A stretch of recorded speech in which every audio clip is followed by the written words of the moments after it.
Hi everyone, welcome back to my channel. अगर आप channel पर नए हैं तो चैनल को सब्सक्राइब कर लीजिए, वीडियो को लाइक कर दीजिए और नोटिफिकेशन बेल आइकन को प्रेस कर दीजिए। इस चैनल पर आपको मिलती है बेस्ट करियर गाइडेंस, यूनिवर्सिटी से रिलेटेड सारे अपडेट्स, साथ ही में फॉरेंसिक साइंस के स्पेशल लेक्चर्स। तो जल्दी से सब्सक्राइब कर लीजिए, लाइक कर लीजिए और वीडियो को शेयर करना मत भूलिए। Hi everyone, welcome back to my channel. I hope you all are doing good. तो काफ़ी दिनों के बाद में लेक्चर नंबर 9 आ रहा है। अभी कुछ टाइम पहले तक मैंने पूरे 8 lecture basics of forensic science से कंप्लीट कर दिए थे। थोड़ा सा डिले हो गया जिसकी वजह से स्टूडेंट सोच रहे थे कि और लेक्चर्स नहीं आएंगे, but as I promised you guys कि मैं पूरा आपका basics of forensic science complete करवाऊंगी। तो बेसिकली ये यूजी वालों के लिए नहीं है, BSc MSc integrated forensic science वाले के लिए नहीं है। जो students BSc MSc criminology and forensic science में अप्लाई कर रहे हैं उनको पढ़ना पड़ सकता है, और जो एमएससी फॉरेंसिक साइंस वाले बच्चे हैं उनके लिए है MSc forensic science, MSc forensic biotechnology, MSc forensic biotechnology, और जितने भी आपके टॉक्सिकोलॉजी और ये कोर्सेज हैं जिसमें बेसिक्स ऑफ फॉरेंसिक साइंस पूछी जा रही है, उन सभी के लिए लेक्चर्स है। 8 लेक्चर्स हम ऑलरेडी पढ़ चुके हैं, ये 9th लेक्चर्स है और 2-4 लेक्चर्स और आएंगे और हमारा पूरा बेसिक्स कवर हो जाएगा। मैं आपको फॉरेंसिक की सारी चीज़ें यहाँ पे पढ़ा रही हूँ, एक एक चीज़ मैं आपको कहाँ पे कवर करा रही हूँ। तो स्टार्ट करते हैं बिना टाइम वेस्ट करते हुए। इस लेक्चर में हम फॉरेंसिक बायोलॉजी एंड सीरोलॉजी पढ़ेंगे, जिसमें हम सबसे पहले introduction and types of evidences के बारे में पढ़ेंगे, फिर हेयर फाइबर, ब्लड स्टेन्स और ब्लड के बारे में, सीमेन, सलाइवा, जितने भी बायोलॉजिकल फ्लूइड्स होते हैं उनके बारे में हम यहाँ पे पढ़ रहे हैं। आगे बढ़ने से पहले I want to tell you one very important thing, that if you guys want to talk to me personally regarding any issue regarding NFAT preparation और बाकी कॉलेजेस के बारे में, सीयूईटी के बारे में, या किसी भी चीज़ से रिलेटेड अगर आप कुछ जानना चाहते हो तो आप मुझसे बात कर सकते हो पर्सनली। सारे एंट्रेंस एग्जाम्स की मैं प्रिपरेशन कराती हूँ, मैं गाइडेंस प्रोवाइड करती हूँ, क्या कॉलेज सेलेक्ट करना चाहिए, कौन सा कोर्स अच्छा होगा, कौन सा अच्छा नहीं होगा, किस कोर्स में क्या स्कोप है, कितनी सैलरी रहेगी, कितना आगे आप बढ़ सकते हो, किस सब्जेक्ट के साथ में आपको किस किस फील्ड में आगे एंट्री मिल सकती है,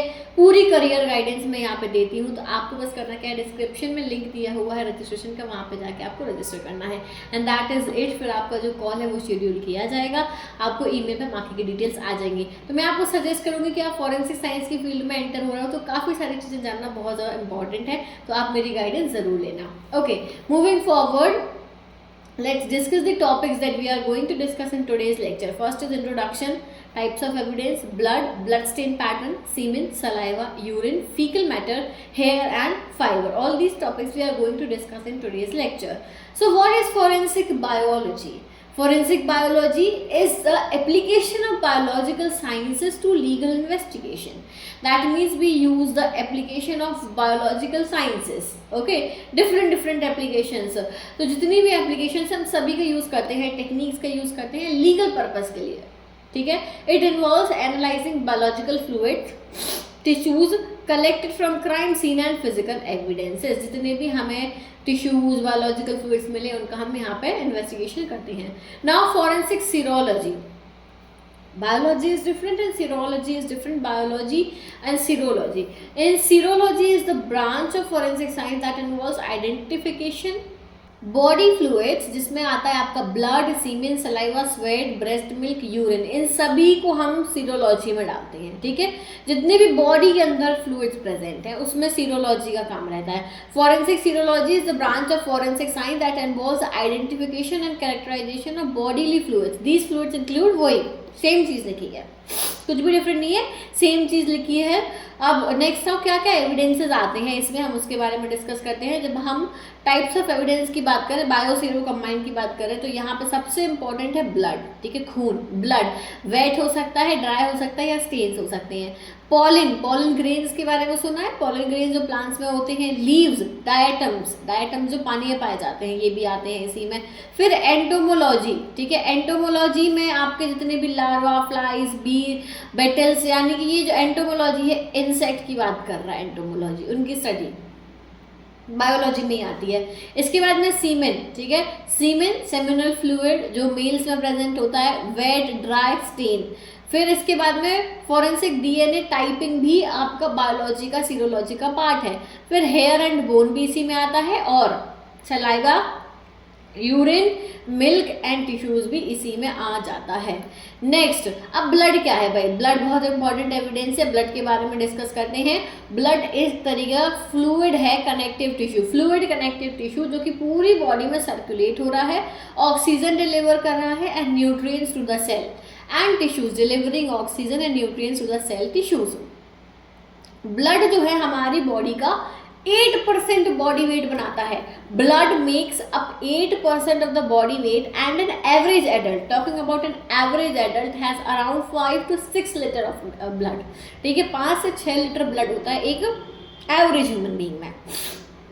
clear? Blood has many different functions, बहुत सारे फंक्शंस होते हैं। ट्रांसपोर्टिंग, ऑक्सीजन को ट्रांसपोर्ट करना, न्यूट्रिएंट्स को लंग से टिश्यूज तक ट्रांसफर करना, forming blood clots to prevent excess blood loss, blood clot लग जाता है हमें तो जो है क्लॉट बन जाता है, वहाँ पे जम जाता है ब्लड जिससे कि और ज़्यादा ब्लड लॉस ना हो। It also carries away carbon dioxide and other waste. अब ब्लड बना किस किस चीज़ से है? 55% प्लाज्मा है, 1% इसमें जो है बफी कोट रहता है, प्लेटलेट्स रहती हैं, और 45% एरिथ्रोसाइट्स यानी कि आरबीसीज रहती हैं। प्लाज्मा में आपका क्या आता है? Mostly water, protein, electrolyte and dissolved gases. Clear? Next let's move forward. फिर देखो होल, पूरा वही ब्लड का डिवीजन दिया हुआ है, होल ब्लड का कैसा कैसा होता है। तो यहाँ पे हम देख लेते हैं, होल ब्लड में प्लाज्मा है और फॉर्म्ड एलिमेंट है।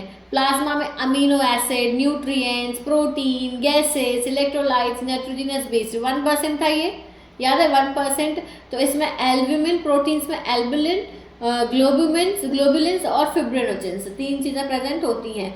फिर जब हम फॉर्म्ड एलिमेंट्स की बात करते हैं तो ल्यूकोसाइट, प्लेटलेट्स और एरिथ्रोसाइट्स होते हैं। ल्यूकोसाइट्स आपके डब्ल्यूबीसीज होते हैं, एरिथ्रोसाइट्स आरबीसीज होते हैं। तो ल्यूकोसाइट्स 2 तरीके के होते हैं, ग्रेन्युलोसाइट्स और ए ग्रेन्युलोसाइट्स। अब ग्रेन्युलोसाइट्स के भी 3 टाइप होते हैं, न्यूट्रोफिल, एजिनोफिल्स और बेसोफिल्स। ए ग्रेन्युलोसाइट्स के लिम्फोसाइट्स और मोनोसाइट्स होते हैं। क्लियर? ये इसका डिवीजन है। नेक्स्ट आगे आ जाओ।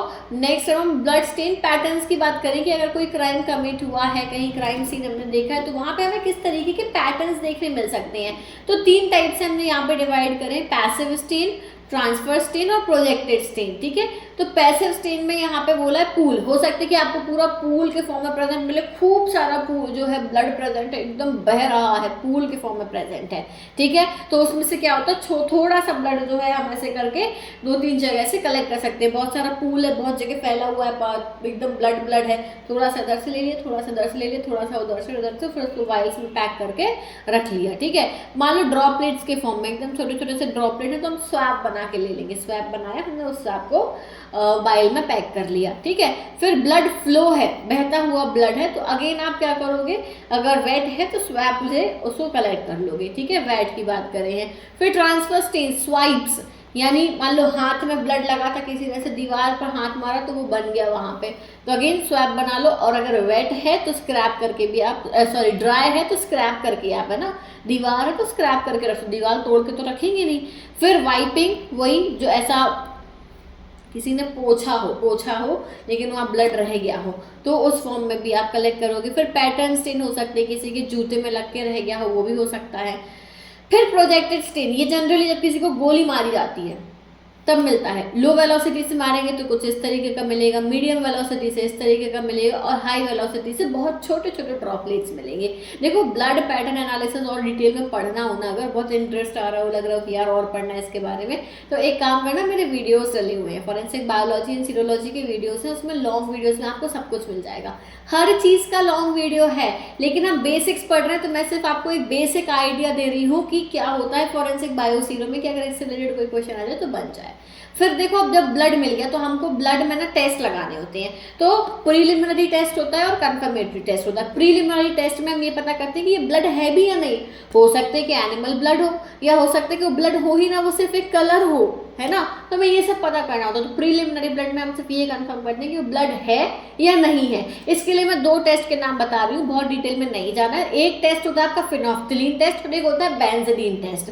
फिनोफ्थिलीन टेस्ट में क्या होता है, यहाँ पे ये रिएजेंट प्रिपरेशन दी है, ये अभी आपको इतना पढ़ने की जरूरत नहीं है, बस देख लो। अगर फिनोफ्थलीन टेस्ट हम करते हैं तो इंटेंस पिंक कलर आता है, ये देखो पॉजिटिव है तो ऐसा पिंक कलर आपको देखने मिलेगा, यानी परऑक्सीडेज एक्टिविटी देखने मिलेगी जो कि हीमोग्लोबिन को इंडिकेट करती है।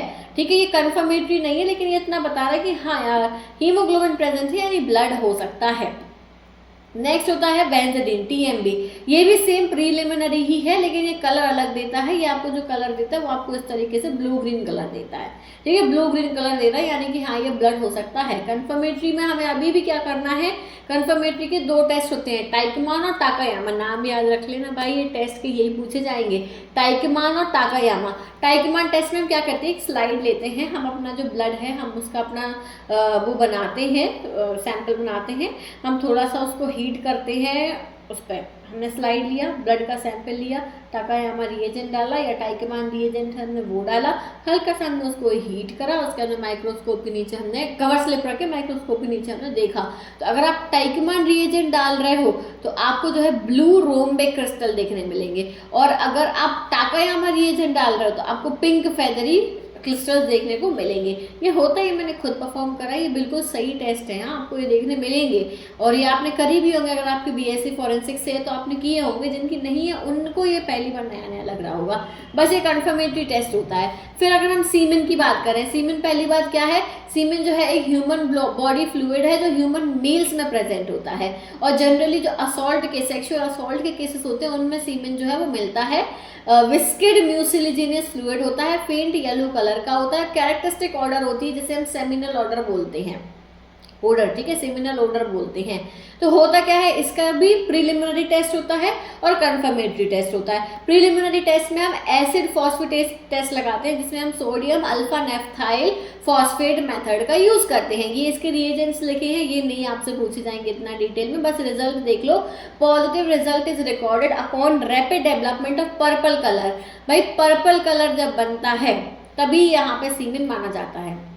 अगेन सीमेन में भी प्रेजेंट लिखते हैं। फिर एक और यहाँ पे टेस्ट है जो कि है आपका यहाँ पे प्रीलिमिनरी टेस्ट, जिसे हम कोलिन टेस्ट बोलते हैं। कोलिन टेस्ट में क्या होता है, कोलिन टेस्ट में यहाँ पे देखो क्या लिखा है, it is a well known that semen contain enormously high concentration of free choline. Semen में फ्री कोलिन प्रेजेंट होता है। तो the test soon met criticism as being racket and unreliable. The small molecule such as choline and spermine has an advantage over enzyme protein in that they are fairly resistant to denature factor। Basically ये वाला Colin test जो है ना वो बाद में मना कर दिया गया था कि नहीं करेंगे, ठीक है, पर वो जो है फिर भी कई जगह किया जाता है। ऐसा प्रीलिमिनरी टेस्ट हम उसको मानते हैं कोलिन टेस्ट को। फिर इसके बाद में अब आता है आपका जो कन्फर्मेटरी टेस्ट है जिसमें माइक्रोस्कोपिक एग्जामिनेशन करते हैं। तो इसमें माइक्रोस्कोपिक एग्जामिनेशन में हम क्या करते हैं कि हम उस सेमिनल स्टेन को पेपर पर ट्रांसफर करते हैं। फिर जो है हम इसका क्या करते हैं, हम यूवी लाइट के अंडर में देखते हैं, यूवी में जाके देखते हैं, यूवी लाइट के अंडर में देखते हैं। तो अगर तो इस पेपर को MUP से ट्रीट करते हैं, अगर यहाँ पे कलर आता है तो दिख जाता है, इस तरीके से स्टेन्स दिख जाते हैं कि हाँ भाई स्टेन्स प्रेजेंट थे। या और माइक्रोस्कोपिक एग्जामिनेशन में हम उसका जो है ग्लास स्लाइड पे बना के उसको माइक्रोस्कोप के नीचे भी देख सकते हैं। स्टेनिंग वगैरह करो और फिर माइक्रोस्कोप के नीचे देखो तो पूरा स्पर्म जो होता है, स्पर्मेटोजोआ जो होता है वो दिख जाता है कलर होके। स्टेनिंग करते हैं, क्रिसमस ट्री टेस्ट कहलाता है, वो भी कर सकते हैं। अब सलाइवा की बात करें तो सलाइवा जो है क्या है, पहली बात तो उसको हम स्पिट बोलते हैं। एक्स्ट्रा सेलुलर फ्लूइड होता है जो कि सलाइवरी ग्लैंड, माउथ में सलाइवरी ग्लैंड प्रेजेंट है वहां से प्रोड्यूस होता है। इसके लिए हम स्टार्च आयोडीन टेस्ट करते हैं, अमाइलेज का। Starch iodine test for amylase हम ये करते हैं जिसमें आप ये देखते हो कि अगर ब्लू कलर लैक हो रहा है यानी कि पॉजिटिव रिजल्ट है, यानी इसमें ब्लू कलर नहीं आ रहा है यानी ये पॉजिटिव रिजल्ट दे रहा है, यानी कि इसमें सलाइवा प्रेजेंट है। फिर यूरिन के लिए टेस्ट कौन सा करते हैं, यूरिया नाइट्रेट क्रिस्टल टेस्ट। एक एक्वस एक्सट्रैक्ट लेते हैं हम स्टेन का, फिल्म बनाते हैं माइक्रोस्कोपिक स्लाइड पे, उसमें हम कंसंट्रेटेड नाइट्रिक एसिड डालते हैं, कवर स्लिप रखते हैं और फिर हम यूरिया देखते हैं अपना उसके नीचे माइक्रोस्कोप में। तो हेक्सागोनल स्टैक्ड क्रिस्टल्स आपको दिखते हैं यूरिया नाइट्रेट के। फिर होता है क्रेटेनाइन टेस्ट, इसे यूरिन के लिए होता है क्रेटेनाइन टेस्ट, नाम बस याद रख लो। नेक्स्ट आता है फीकल मैटर। फीकल मैटर के लिए जो है ज़्यादातर ये मिलता नहीं है, बहुत ही रेयर केसेस में मिलता है और जनरली इतना ज़्यादा रिलायबल भी नहीं माना जाता ये एविडेंस। फिर भी अगर मिला है तो फिर टेस्ट करना पड़ेगा, अगर लैब में आया है तो इनका जो है फॉरेंसिक डीएनए एनालिसिस किया जाता है, क्योंकि इसमें आपको सेल्स मिल सकती हैं, इंटेस्टाइनल एपिथेल सेल्स मिल सकती हैं, तो इसका डीएनए एनालिसिस करते हैं। अब हम हेयर की बात करें, हेयर क्या है, एक कॉम्प्लेक्स इंटरनल स्ट्रक्चर है, बहुत सारी लेयर्स का बना हुआ है, क्यूटिकल, कॉर्टेक्स और मेड्यूला, 3 मेन लेयर होती हैं इसमें, क्यूटिकल, कॉर्टेक्स और मेड्यूला। क्यूटिकल जो है आउटर मोस्ट लेयर है, कॉर्टेक्स यहाँ पे आपकी मेड्यूला के बाहर और क्यूटिकल के अंदर बढ़ती है, और मेड्यूला इनर मोस्ट लेयर है, ठीक है। तो ये 3 लेयर्स होती हैं हेयर्स में। हेयर्स में हम मेन जो है एनिमल हेयर और ह्यूमन हेयर में डिफरेंस समझना ज़रूरी होता है। Animal hair, human hair long होता है, एनिमल हेयर शॉर्ट होता है, ठीक है। इसकी जो ग्रोथ है ह्यूमंस की वो रुकती नहीं है कभी भी, बाल बढ़ रहे हैं, हमने कटा लिए फिर बढ़ गए, लेकिन इनकी ग्रोथ जो है वो स्टॉप हो जाती है। कलर कंसिस्टेंट होता है, रूट से लेके टिप तक पूरा कलर कंसिस्टेंट होता है। इनका बैंडेड होता है, पैटर्न होता है, अलग अलग कलर मिलेंगे बालों में। अब ये बात अलग है कि इंसान ने बाल कलर करा रखे हो दो अलग अलग पैटर्न में, वो बिल्कुल बात अलग है, हम नेचुरल चीज़ की बात कर रहे हैं। मेड्यूला ऑफन एब्सेंट ह्यूमंस में, ये बहुत इंपॉर्टेंट है, बहुत ज़्यादा इंपॉर्टेंट। ह्यूमंस में मेड्यूला ऑफन एब्सेंट है, अगर बाई चांस प्रेजेंट है तो बहुत ही थिन होता है। एनिमल्स में लेकिन हमेशा प्रेजेंट होता है, ठीक है। Multi layered, ladder, bite, multi lobed, अलग अलग तरीके से प्रेजेंट होता है। मेड्यूलरी इंडेक्स भी बहुत इंपॉर्टेंट है, ह्यूमंस का है 0.3 से कम होता है और इनका जो है 0.5 तक जाता है। स्केल पैटर्न इम्ब्रिकेट, और इसमें स्पाइनस और कोरोनल स्केल, यानी कि ये इस तरीके से होते हैं, और इसमें कैसे होते हैं, ऐसे, ये स्केल पैटर्न्स इस तरीके से होते हैं, ठीक है। मेड्यूला क्या होता है, ये बाल है, ठीक है, ये अंदर मेड्यूला लाइन प्रेजेंट है, तो इसमें नहीं होती है, इसमें नहीं होती है, और इनमें जो है यहाँ पे प्रेजेंट होती है, और काफ़ी मोटी लेयर प्रेजेंट होती है, काफ़ी मोटी, ठीक है। Next, pigmented distribution towards the cuticle, cuticle की तरफ ज़्यादा पिगमेंटेड होते हैं, इनकी टुवर्ड्स मेड्यूला। फिर क्रॉस सेक्शन ओवल और सर्कुलर, इसमें सर्कुलर, ओवल, इरेगुलर कैसा ही मिल सकता है। टिप्स कट होती हैं, एनिमल्स की टैपरिंग होती है, ठीक है। ह्यूमंस की ऐसी कट टिप्स मिलेंगी, इनकी जो है टैपरिंग मिलेंगी। Presence of chemicals, yes, human बहुत केमिकल्स का यूज़ करते हैं, शैम्पू और पता नहीं ज़माने के प्रोडक्ट्स तो मिलेगा, इनमें कोई केमिकल नहीं मिलेगा। ये डिफरेंस था ह्यूमन हेयर और एनिमल हेयर में, ठीक है। ये मैंने अभी आपको डायग्राम बना के दिखा दिया कि ह्यूमन हेयर और एनिमल हेयर के मेड्यूलरी इंडेक्स में क्या डिफरेंस होता है। अब ये कॉकसॉइड, मोंगोलॉइड और नीग्रोइड्स के बीच में भी डिफरेंस दिया हुआ है। जनरली आपसे पूछा नहीं जाएगा, बट फिर भी अगर आप पढ़ना चाह रहे हो तो उसका स्क्रीनशॉट लेके खुद से रीड कर लेना, इतना डिटेल में नहीं पूछेंगे। फिर अगर फाइबर की बात करें कि मान लो हमको फाइबर मिला है तो उसका एग्जामिनेशन कैसे होगा, तो वो भी मैं बता दूं कि फाइबर स्मॉल टेक्सटाइल मटेरियल होता है, small part of textile material, छोटा सा धागा ही, ठीक है। हिट एंड रन केस में क्लॉथ फाइबर जो होते हैं वो मिल सकते हैं, फेंडर, ग्रिल, डोर हैंडल्स। तो ऐसे केस में मेरे कोई किसी को गाड़ी ठोक के चला गया तो उसके कपड़े का जो है यहाँ पे लग गया गाड़ी में, जो मिल गया वहाँ से, तो कंफर्म हो जाता है।